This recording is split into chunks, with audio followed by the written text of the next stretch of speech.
Hey guys, this is Evan here with Detail King with a cool new contraption from the folks over at MTM Hydro, which is the Mezzo Toro.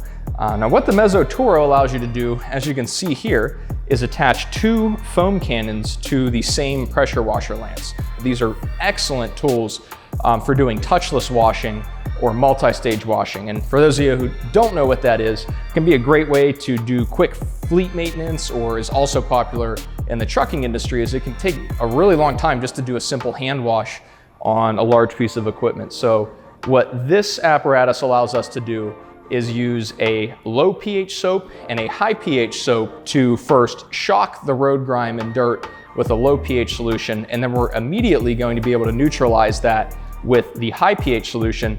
And now we can do that with just the push of a button without the need to switch out any attachments on our pressure washer. It also has a great handle to allow you to handle the extra weight of the two foam cannons easily and get around the vehicle quickly.